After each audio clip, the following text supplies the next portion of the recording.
It is mid-August and we are in the middle of a heat wave and a drought.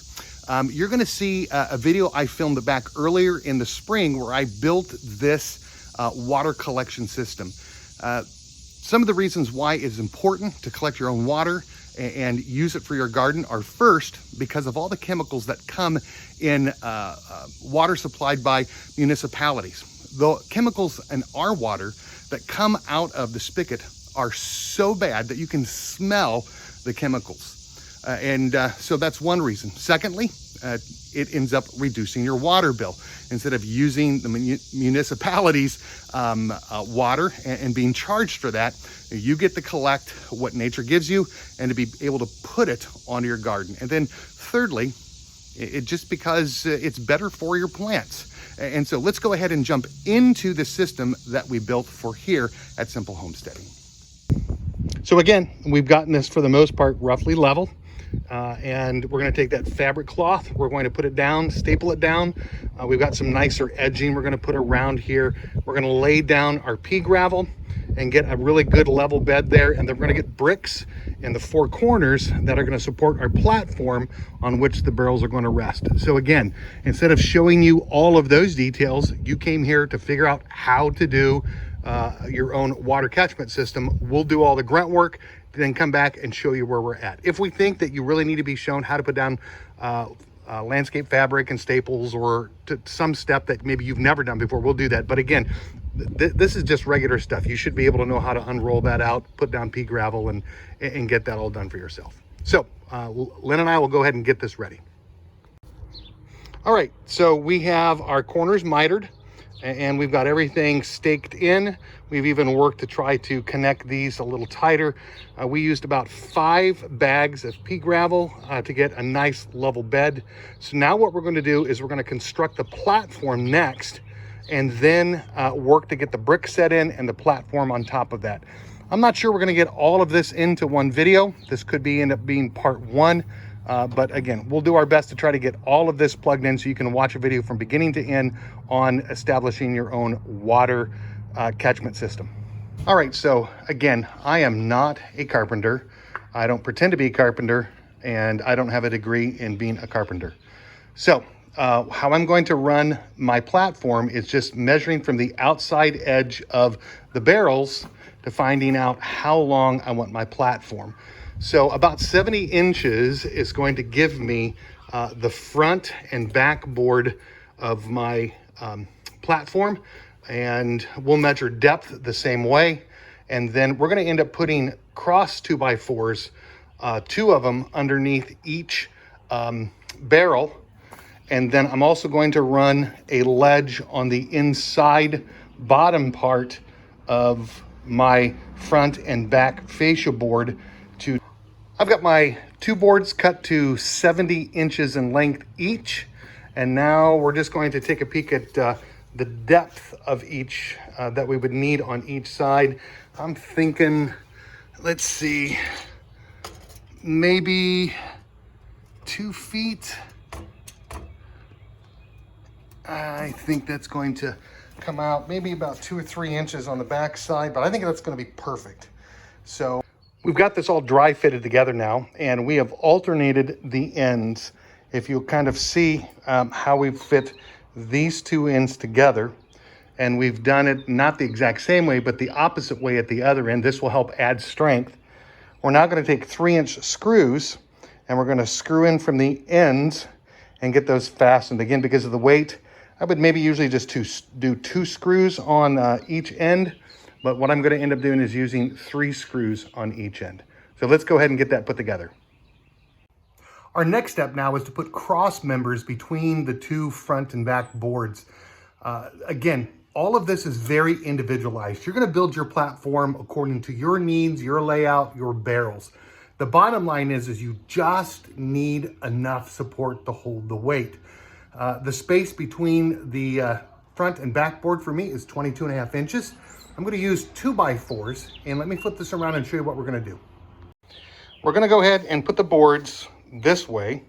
Now I was going to put 2 underneath each board, but I really think I'm going to get aggressive and put several cross pieces to hold this all together.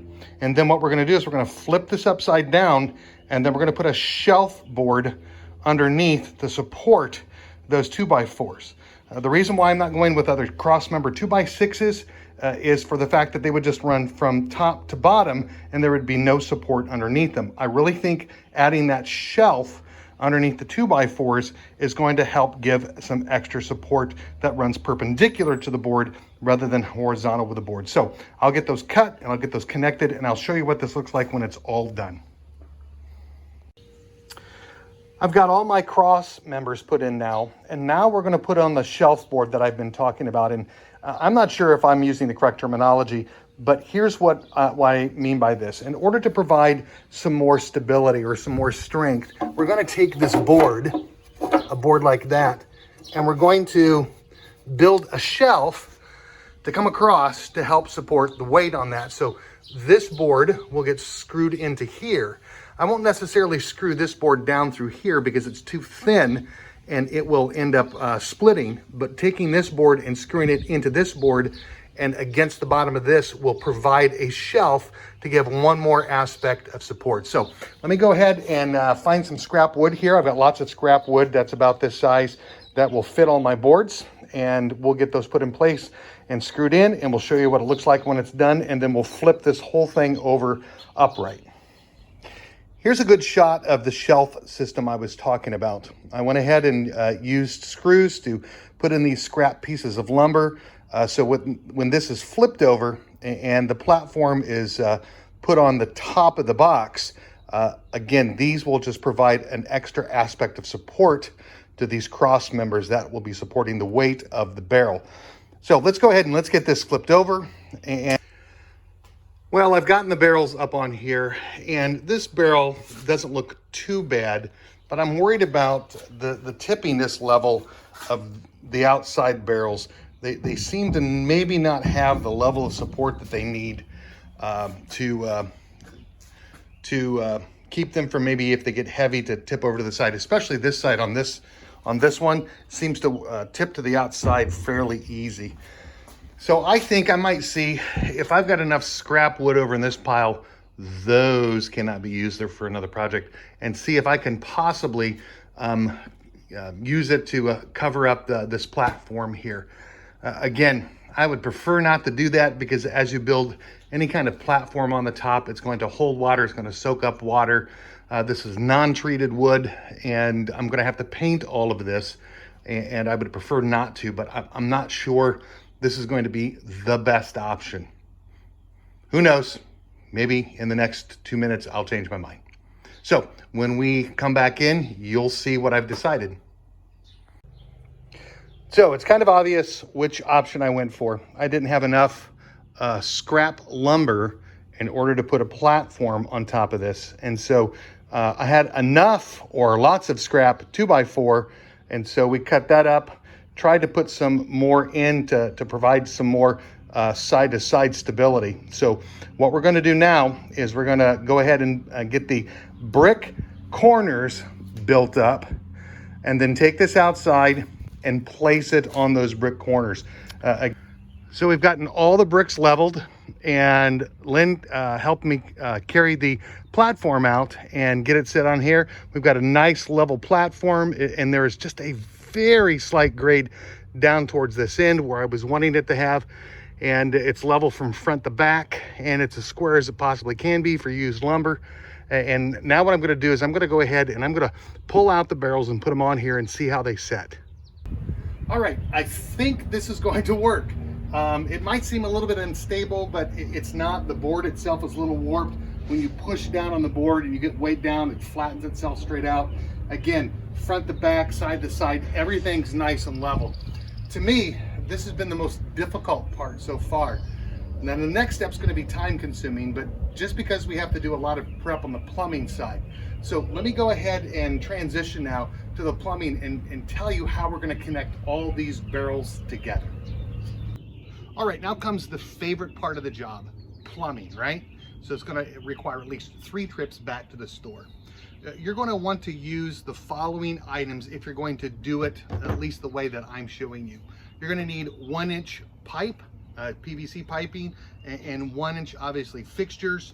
you're going to need a drill with a 1 3/4 inch drill bit, and then you have these uniseals that I will leave a link below in my video description that you can buy. It takes a 1 inch PVC, you drill a 1 3/4 inch hole, you push it through the hole, and it creates a watertight seal for not only the barrel, but then also for the pipe itself. Now, as you do this, you're going to want to make sure that as you cut and prepare these pipes that are coming out of the bottom, you need to make sure that you not only have enough of a gap that's going to go down through and protrude from the very top edge of this unisil here. It needs to at least come flush, if not a little further past. This is about 3/4 of an inch, so I've got a 1 inch line that I've marked on my pipe, so I know how far to push and when to stop to leave the same amount of piping out from the bottom. Now, because my barrels are sitting on a stand here and I have 2x4s, this pipe needs to come far enough down that I can then end up putting my fixture on the bottom, and it can run and miss all of my 2x4s that are supporting my barrels. So 1 3/4 inch drill bit, drill your hole, take the unisil, pop the unisil in, make sure that you've cut your PVC pipe to the length that you need it, so it not only goes in far enough into the barrel, but protrudes far enough that it comes past any kind of cross bracing support that you have on your stand, and you can run pipe beneath it. Again, you can use whatever size diameter that you want. I'm using 1 inch. That's going to go to a 1 inch pipe that comes out at the end, and it's going to take a hose spigot. You're going to see that later on here. This is an elbow because this is the barrel on the end, so it'll go on the end here. There will be a 1 inch pipe that runs to the next barrel that'll take a T, that runs a 1 inch pipe to the next barrel that takes a T, that takes another piece of pipe that comes all the way out to the end, where I'll end up putting on my hose bib with a 1/4 inch turn. And so what I'm going to do right now is I'm just going to go ahead, and I've already drilled one, and I've already put one of my uniseals in, and I'm going to go ahead and push this through. Now, I just want to let you know that as you push this through, if you decide that you want to make any corrections and pull it out, you can. You've got to end up pushing this all the way through and then fishing it out the bottom of your barrel, depending on what type of barrel you have. You can't pull it back out. Hence the reason why it is a watertight seal. Also, as you drill this, realize that you're going to leave a lot of shavings in the bottom or in your barrel. I've got a really nice barrel where the lids come off. You just screw them right off. And that way, what I've done is I've already taken the top off of this barrel, flipped the barrel upside down, drilled the holes so all the shavings come out at the bottom. If you don't do that, if you don't take care of that, then what's going to happen is as that water eventually works its way down, it can get into the line and get into your hose. And even if you've got filters, it can really mess up your filters. So I'm going to go ahead and do part of this. I'll kind of take you along for the ride a little bit, show you what I'm doing, and hopefully it'll give you an idea of maybe how you would like to do it. And then we'll talk about how we not only connect all of these up, but how we connect into the downspout back here behind me, as well as provide overflow and drainage out of the barrels. So let's go ahead and work on just this. Again, another tip. The reason why you want to do this now is it's no fun to try to put all these barrels down there and then drill from the bottom and then push these up from the bottom. At least you've got the ground pushing against you, because this is going to be a pretty tough push as you get this through the unisil. All right, we have all of the holes drilled, all of the access pipes on the bottom of the barrels placed. Let me take you down below and show you what we're going to do next. All the access pipes come down far enough past the 2x4s that I now can put in my T's and my elbows. What I'm going to do is I'm going to dry fit all of these first, measure my lengths of pipe and get them all squared away. And then when I'm all done and everything seems to fit properly, I'll go ahead and I'll mark the joints with a pencil so they all match up, and then I'll prime them and I'll glue them and I'll put them all together.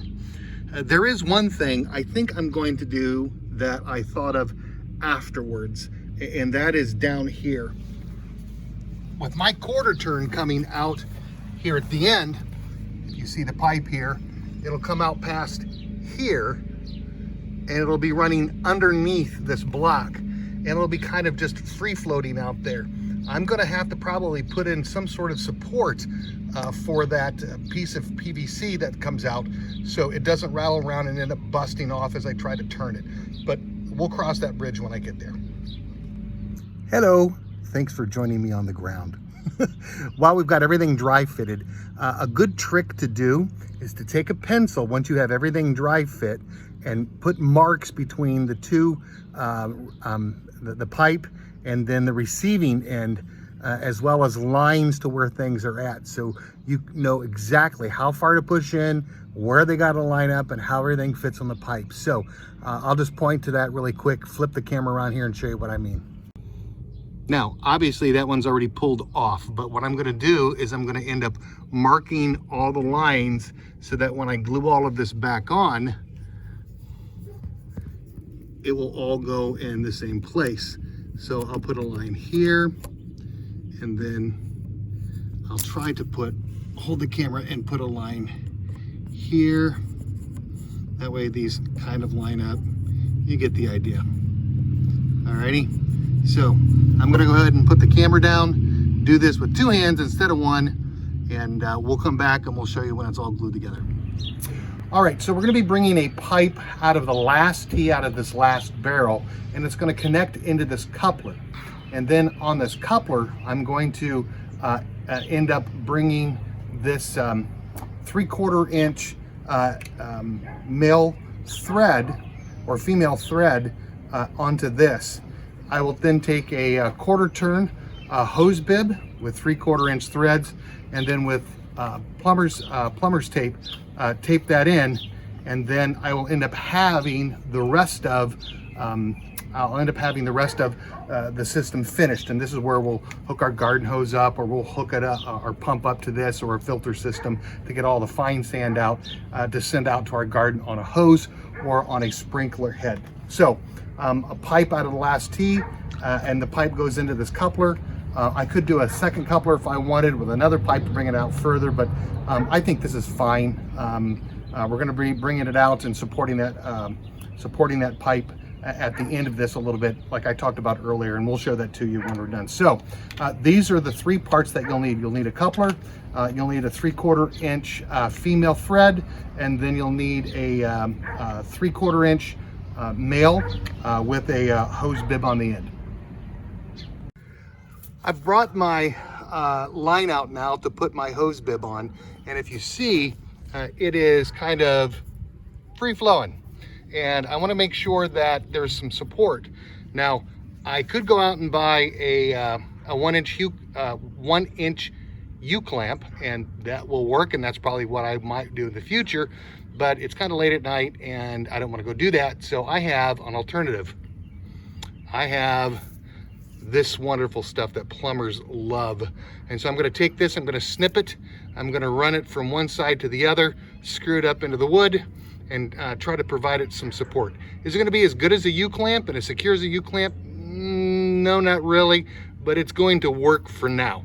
And so we're going to go ahead and put that on there, and then if it doesn't really seem to work very well, then I'll go buy a U-clamp. But for now, this is what I have, and I want to try to get the job completed. All right, here's another not so pro tip from Brian. Put this into this before you glue this onto your pipe. How do I know? Because many times I've put something like this onto a pipe and then sought to put this on and get it in the right direction that I wanted afterwards, only to find out that I could not tighten it enough, or I had to leave it too loose because I couldn't tighten it enough, and then end up with water dripping. So thread this on first, then glue this on into the position that you want it. There's another home improvement tip from Brian. We're going to focus on getting in the first wash system. Now, if you've never done something like this before, one of the things that you want to do is have a first wash system that takes out all the larger debris, the sticks, the leaves, the twigs and things, and the pollen that usually get washed off your roof, come down into your gutter, and then if you have a direct feed into your rain barrels, all that stuff gets in there and it just creates a mess.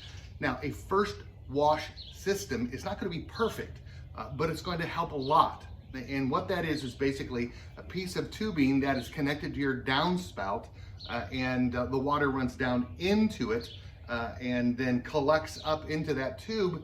And then eventually when the height of the water gets to a T, it'll then come off into that T and then down into the barrel. I'm going to be using the following things for my first wash system. I'm going to be using 3-inch PVC. Now, I would have loved to have gotten a nice 8-foot or 10-foot section of 3-foot or 3-inch PVC. However, when I went to both of my big box stores, they were all gone. It is absolutely insane, the lack of building material that there is out there right now. The only thing that they had in stock, which is more expensive, are these short 2-foot sections of 3-inch PVC. And so I got 2 at one store and found 1 more at another store. So I'm going to have to piece these together with a coupling to get the length that I need on my downspout. I talked about the fact that the water comes down, it runs past to the bottom of your first wash system, then the water fills back up, and then I have a diverter tee here that comes out into a 2-inch. That 2-inch will come out and then back down into the top of my first barrel. At the bottom of this will be a T, and then I'll have a plug at the bottom with a clean out cap.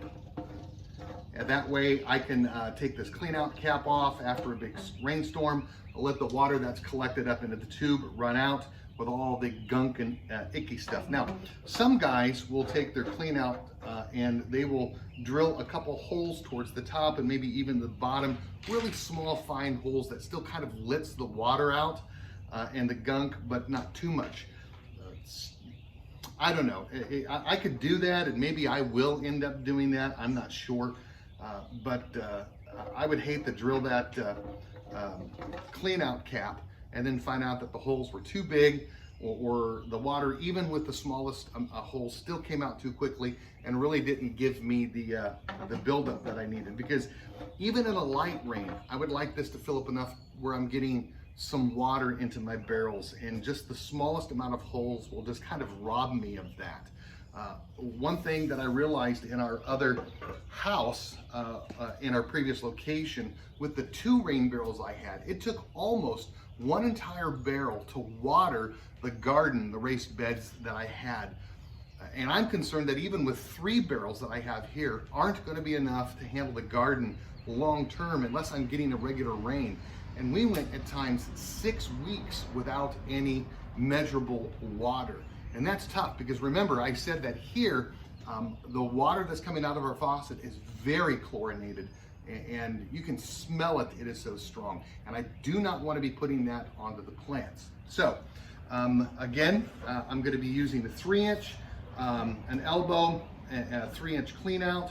I have a 3-inch with a 2-inch diverter that will come up towards the top. And then what I'm going to do to receive the water off my gutter, off my downspout, is I have a 3 to 4-inch coupler.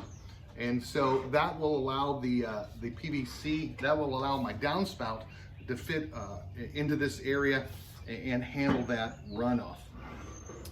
I'm going to be affixing this to the wood side of my house with some 3-inch clamps. U-clamps. Again, it'll just be really nice. I'll take a masonry bit and drill through the holes into the brick. I've got some Tapcon screws, and this will just hold it nice and secure. I might have some sort of support on the bottom just from the weight that direction also. We'll see. Again, it all will depend on what I need. So what I'm going to do is I'm going to go ahead and I'm going to glue all of this together. I'm going to assemble it. I'm going to take it out and get everything mounted and then explain it there. Again, this is not rocket science. It's just a matter of making sure that you've got everything dry fit. It looks right up on your downspout, and then getting it all fixed together. I will not put the 2-inch pipe in until I'll walk you through that portion is what I'm saying. And so I'll get this all set, and then I'll show you what I'm going to do with this section here. All right, so let me go ahead and do this, and when you come back, I'll have this about ready to be mounted onto the sidewall or already mounted on the sidewall. All right, so here you see the first wash pipe connected into the downspout. I basically took a Sawzall, cut it off, and the end of the pipe extends past the top lip down to about there. This is the 3 to 2 inch, and it comes all the way down to a clean out right there. I took Tapcon screws and a U-clamp, a 3-inch U-clamp, and drilled my holes, put on my clamps. Buddy, that ain't going nowhere. I've got to get a spill tray yet to come in here. We're going to build this up with gravel. The spill tray will come out past the top lip here, run off, and the grade goes down and out. I have a 2-inch pipe coming across with a 2-inch elbow and down into the top. Because the lid screws off, I was able to take this off, screw the hole without getting shavings down in it.